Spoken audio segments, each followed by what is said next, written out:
वडनेर येथे MIHS मध्ये पाणी पुरवठा विहीर मजुरामार्फत न होता सरपंच यांच्या मते यांनी यंत्राद्वारे बेकायदेशीररित्या केलेले विहिरीचे काम रद्द करावे अशी मागणी ग्रामपंचायत सदस्य शिवाजी चौधरी यांनी गटविकास अधिकारी यांच्याकडे केली आहे।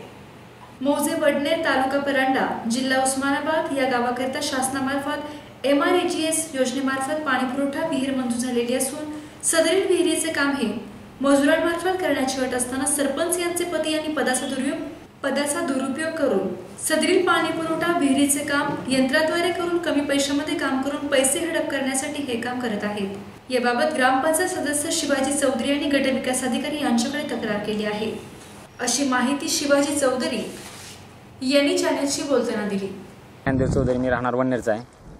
तरी वडनेरला पाणी पुरवठ्याची विहीर मंजूर होऊन आली। पहिल्या 2 विहिरी वडनेरला पिण्याच्या पाण्यासाठी असताना फक्त भ्रष्टाचार करण्यासाठी रोजगार न माणसांना खांदा विहीर पोकलेन मिशन न खांदून त्यात लवकरात लवकर काम व्हावा आणि लवकरात लवकर त्यातनं पैसा भरपूर मुबलक भेटावा ह्या उद्दिष्टानं हे काम चालू आहे। आम्ही वारंवार तक्रार BDO साहेबांना देऊन पण त्याच्यावर अधिकारी पण संगनमत आहेत असा आमचा स्पष्ट आरोप आहे। कारण की BDO साहेबांना आम्ही 2 वेळेस ह्याची माहिती दिली पूर्ण, तरी पण BDO साहेब ह्याला चालढकल करतात।